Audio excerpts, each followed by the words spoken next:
दोस्तों 5 के फंडे के विनिंग सीरीज 85 में मिलते हैं। First question, which of the following economic event और events increase the value of domestic currency of a country. एक देश की डोमेस्टिक करेंसी जो होती है उसकी वैल्यू कौन से इकोनॉमिक इवेंट से बढ़ती है। 1. Rising domestic demand for import. Import के लिए जो है डोमेस्टिक मार्केट में डिमांड बढ़ गई है। Surplus domestic production for export. Domestic market में प्रोडक्शन जो है बहुत ज्यादा हो गया है, सरप्लस हो गया है एक्सपोर्ट के लिए, एक्सपोर्ट लेवल पर बन गया है। 3. Rising foreign investment in the domestic market. Foreign investment जो है डोमेस्टिक मार्केट में बढ़ गया है। Use the correct code. Click करूं? ओके, चलो मैच करो answer. Answer is B 2 and 3। 2 and 3 गलत है। इंपोर्ट बढ़ गया तो ऑब्वियसली भाई हमारा पैसा तो बाहर जा रहा है, डॉलर बाहर जा रहा है, तो ऑब्वियसली हम जो हमारा फॉरेक्स ही कम हो रहा है। फॉरेक्स कम हो रहा है तो वैल्यू ऑफ डोमेस्टिक करेंसी क्या हो जाएगी? घट जाएगी, उसकी औकात खत्म हो जाएगी भाई। ठीक है, चलो देख लेते हैं न्यूज। भाई न्यूज ऐसे है, what determined rupee value. Indian rupee hit all time low against the US dollar. मैंने एनालिसिस सेज कि भाई आने वाले कुछ महीने में और गिरने वाला है। गिर के कितना गिरेगा? तो आईएमएफ कहता है कि भाई 2029 फाइनेंशियल ईयर तक ये 94 रुपीज तक भी गिर सकता है। यानी कितना 100 के पार होगा क्या, डोंट नो, है ना। तो गिर ही रहा भाई।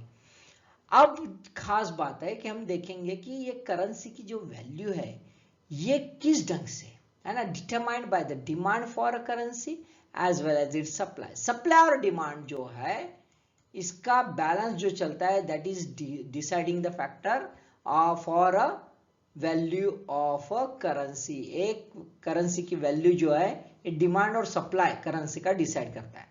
अब देखो खास बात है कि जैसे सप्लाई बढ़ा करेंसी का तो ऑब्वियसली वैल्यू कम हो जाएगी।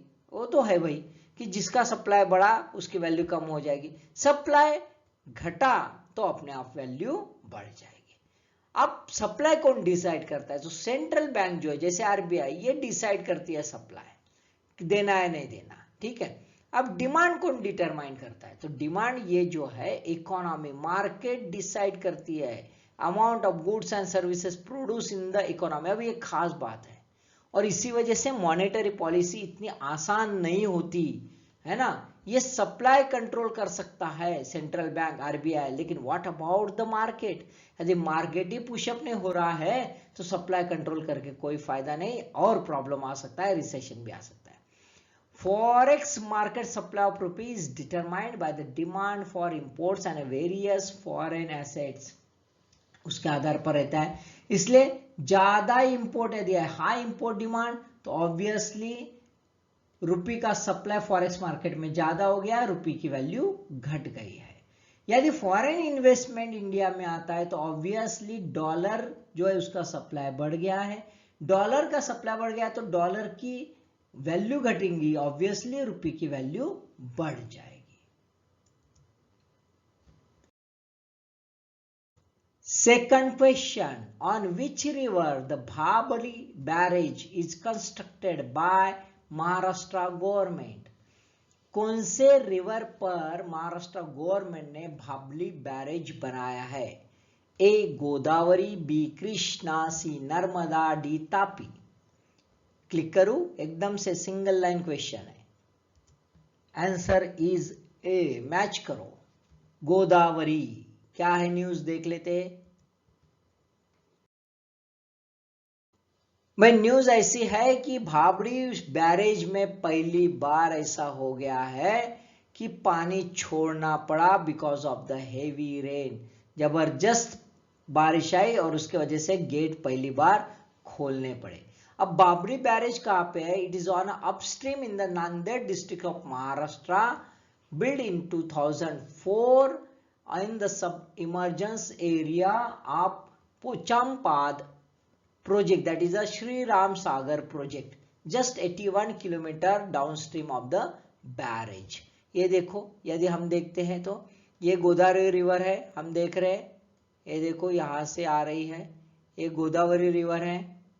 ये गोदावरी रिवर में ये जो है ये है Pochampad dam, that is the Sri Ram Sagar. ये देखो ये श्री राम, और इसका सबइमर्ज जो एरिया है वहां पे ये देखो, यहाँ पे जस्ट बॉर्डर लाइन पर, just 31 kilometre from the border line, है ना, वहां पे ये डैम जो है या भाबड़ी बैरेज बना दिया है।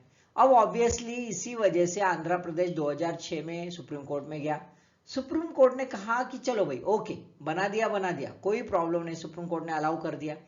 लेकिन कहा कि 2.74 टीएमसी फीट पानी जो इससे ऊपर तुम भाई एंजॉय नहीं करोगे, उसके बाद का छोड़ दोगे। अभी इतना पानी हो गया तो तेलंगाना जो अभी फिलहाल में तेलंगाना है, तो तेलंगाना के साथ डील करके पहली बार गेट खोले गए। तो ये थोड़ा सा देख भी लेना कहाँ पे ये डैम है, क्या है ना, ऐसे क्वेश्चंस पूछे जाते हैं, थोड़ा मैप ध्यान से देखो।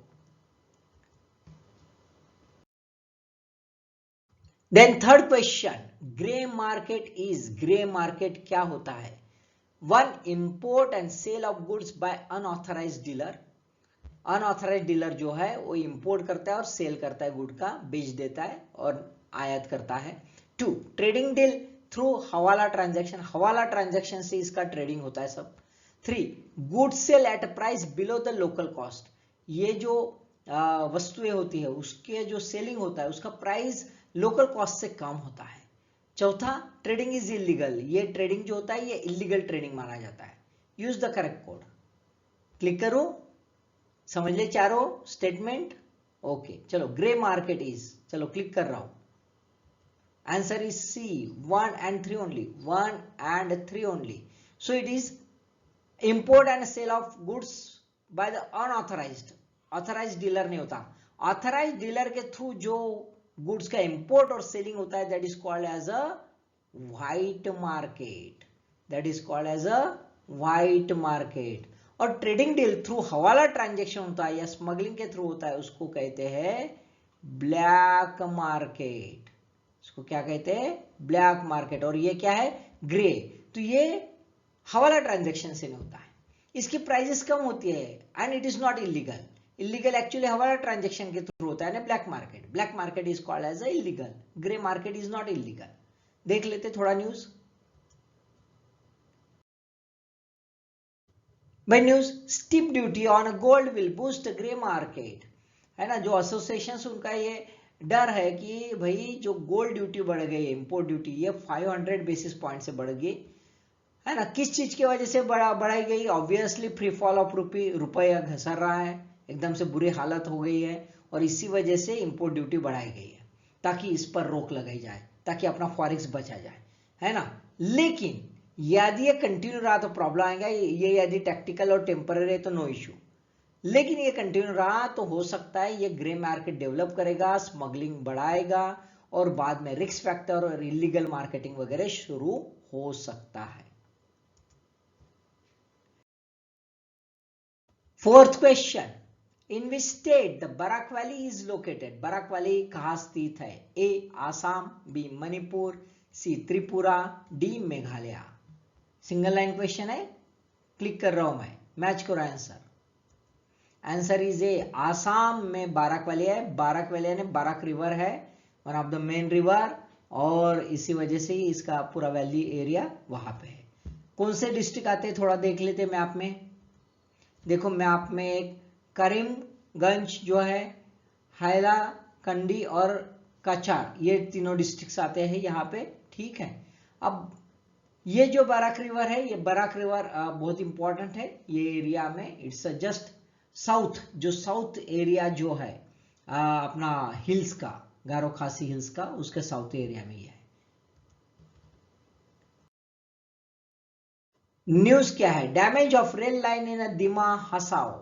बाराक वैली जो है ये सदर्न आसाम का एरिया है, साथ में मणिपुर का जो सदर्न पार्ट है, मिजोरम का है, त्रिपुरा है, यानी यहां से लेके हम यदि यू मैप निकालते हैं तो यहां से लेके ये जो एरिया है यहां से, है ना, ये पूरा एरिया जो है, ये जोन, ये पूरा जोन प्रॉब्लम में है ना। लैंडस्लाइड वगैरह कंटिन्यूस होते रहती है, कंटिन्यूस चलते रहते हैं।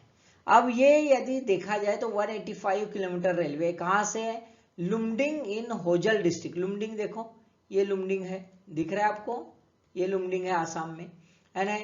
और यहाँ से निकल के, ये सेंट्रल आसाम में, यहाँ से निकल के बरातपुर जो करीमगंज डिस्ट्रिक्ट है सदर्न आसाम, बरातपुर ये है, इट्स अ बरातपुर, ये क्या है दोस्तों, बरातपुर है।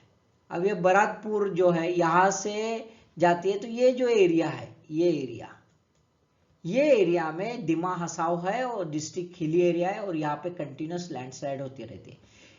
अब प्रॉब्लम कहाँ पे है, तो ये जो रेलवे था, ये विंटेज रेलवे था, 1899 में बना था, और ये नैरो गेज था। इसको मीटर गेज में कन्वर्ट किया है और बाद में ब्रॉड गेज में कन्वर्ट किया है 2015 में।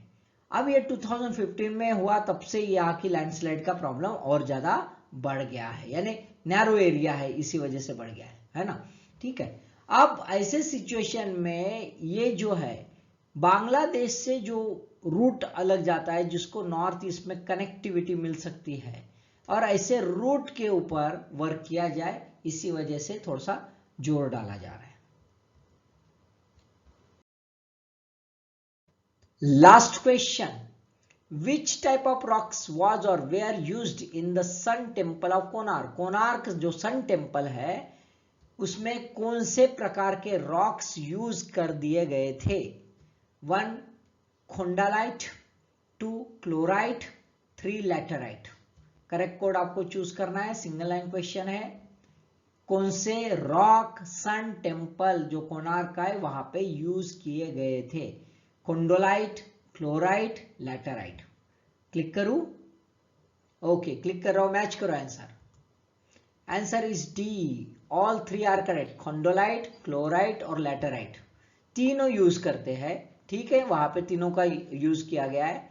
खोंडोलाइट यदि देखा जाए तो ये एक फोलिएटेड मेटामॉर्फिक रॉक है, फोलिएटेड मेटामॉर्फिक रॉक है, और प्रॉब्लम यह है खोंडोलाइट का कि जल्दी विदर्ड हो जाता है। अब जल्दी विदर्ड हो जाने की वजह से इसका प्रॉब्लम है, और यही एक मेन इश्यू है। आपको न्यूज में ये खोंडोलाइट दिया है ना, ध्यान में आए। अब क्लोराइट जो है, ये क्लोराइट ये भी एक प्रकार का लो ग्रेड मेटामॉर्फिक रॉक है, और लैटेराइट जो है ये लैटेराइट विदरिंग के थ्रू होता है और एक रेडिश कलर का इन जनरल होता है। साउथ में बहुत ज्यादा इसका टेम्पल में यूज किया गया है।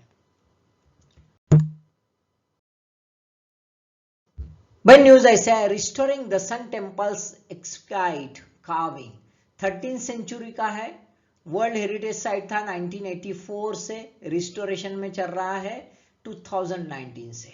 ठीक है, अब क्लोराइट कहां पे यूज किया गया, क्लोराइट ये डोर, लिंटेल, फ्रेम और सम स्कल्पचर, इसमें क्लोराइट यूज किया गया। लैटेराइट कहां पे यूज किया गया, तो प्लेटफॉर्म जो था, कोर ऑफ प्लेटफॉर्म, स्टेयरकेसेस जो था वहां पे। खोंडोलाइट बाकी पार्ट जो थे टेम्पल के उसमें यूज किया गया, और खोंडोलाइट ही डिस्ट्रॉयड हो गया, और उसको रिप्लेस करते करते ब्रिटिश जो थे उन्होंने प्लेन स्टोन रखे थे। अब प्लेन स्टोन की वजह से जो ओरिजिनल उसका लुक था वो चला गया। अभी फिलहाल में उसके कंजर्वेशन का वर्क चल रहा है। एएसआई जो है उसको 1936 से ये सौंपा गया था। ठीक है, यहाँ पे मैप में भी आप जो थोड़ा देख लो कहाँ पे है। See this is the Konark temple, ध्यान में, ये पारादीप बीच है, ये कोणार्क बीच है, पूरी बीच है, ये चिल्का लेक है। तो थोड़ा सा ध्यान में रखो, है ना, यानी थोड़ा सा आसान हो जाता है। सो 5 क्वेश्चन समझ गए दोस्तों, अच्छे से समझ लो, मैं आप भी साथ में देखा करो, ताकि मल्टी डायमेंशनल वे से आपका जो है स्टडी हो जाए, ताकि क्वेश्चन कैसा भी आए बस आंसर आपको आना ही चाहिए। All the best.